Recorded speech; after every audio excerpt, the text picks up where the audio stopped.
I don't know whether to be excited or completely filled with anxiety, because I don't know how bad it gets before God says, "Okay, it's time. Everybody out of the pool. Let's go. Safety break. We're done."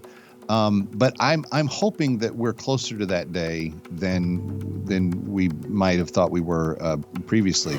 There's some dark stuff happening in the world today. Why don't we talk about what is going on? I try to avert my eyes sometimes from the news because it's painful.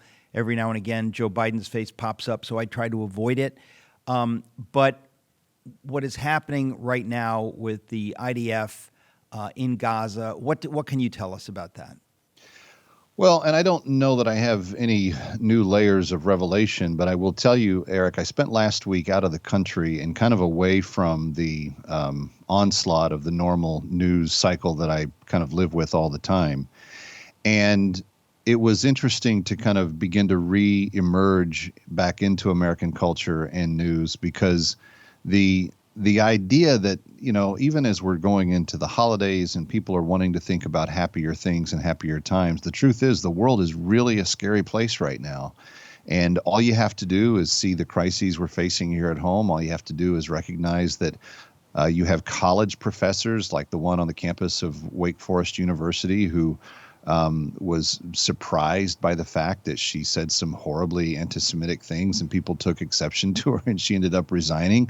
It's like there's this phenomenon that I'm starting to see that is really, and it reminds me of my children, but it's we, especially in the U.S., we want to have the right to do whatever we want to do, say what we want to say, absolutely be as belligerent and as profane, as offensive as we can possibly be. Just by example, the group of people that marched through Manhattan on Sunday that said, "Kill the Jews, kill the Jews." They didn't say kill Israel. They didn't say kill Israelis. They said kill the Jews.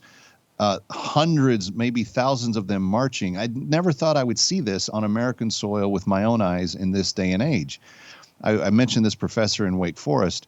She actually said that she kind of understood where Hamas was coming from, and that she doesn't know that maybe she herself would want to go into an open air concert and shoot people if she had been subjected to the same types of things as the Palestinians. Now, she's breaking down the narrative because the Palestinians supposedly aren't the ones that are carrying out all the terror and torture. It was supposed to be the terrorists, right? Hamas, that's what we were told. But at the end of the day, we, particularly in the West, particularly in America, we want to stamp our feet. We want to say what we want to say, and then we don't want to have any consequences for it. So when she gets encouraged to resign, she's like, "Well, the university threw me under the bus, and I didn't. I'm tenured, and I should be allowed to." Eric, we have lost our grip on sanity, and until we do, I don't think any of us are going to have a happy Thanksgiving or a Merry Christmas if that's the world that we continue to want to see develop around us. Well, it is hard to believe, frankly.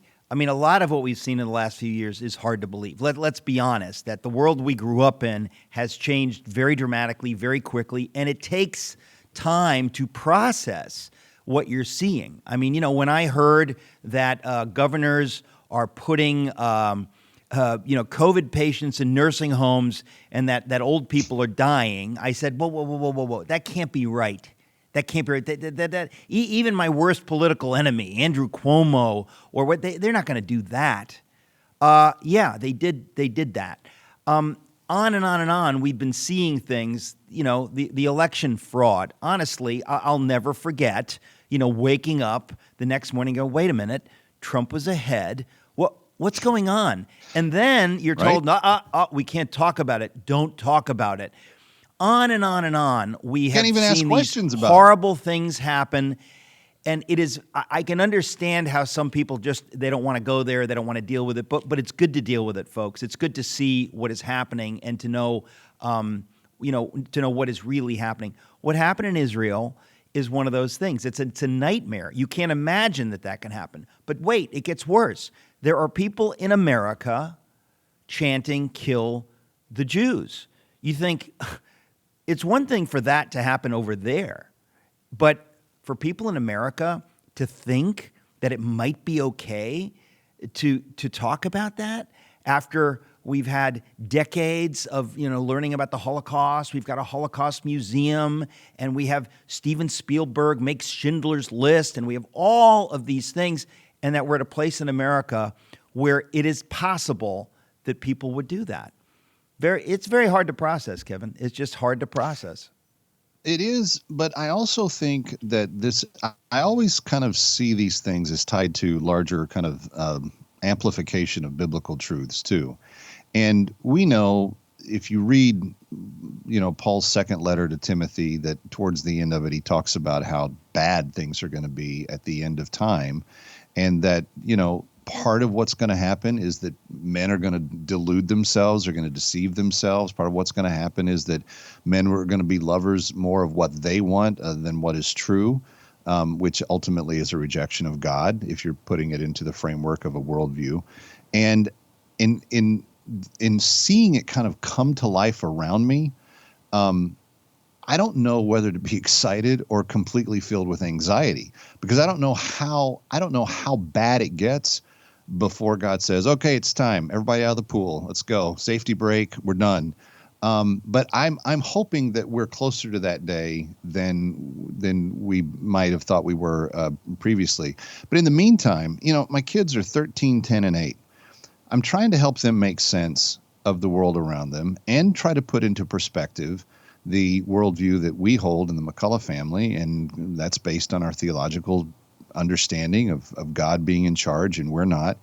And it drives me bonkers when someone who is as privileged and has such a place of position as a professor at Wake Forest University can say, well, I think I'd be willing to blow up Jewish kids at a concert as well. And then so she says it, that's one thing. She says it out loud. She puts it on her Twitter. She makes that, and she said, well, I want to be raw and poetic and all the rest of it. Okay, you're raw and poetic, and we raw and poetically understand that you are a jerk who wants to see nothing wrong with assassinating innocent people. We get it.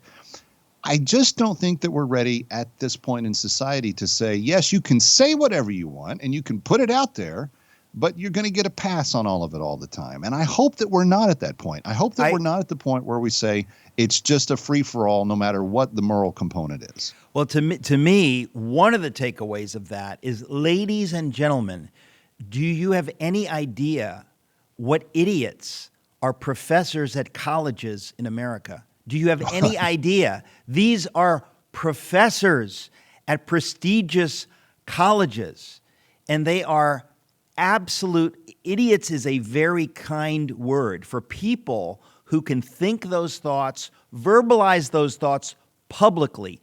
Utterly astonishing. These people are professors teaching your kids. You might want to think about whether you want to send your kids to these schools. Even if it were free, I think I would skip it.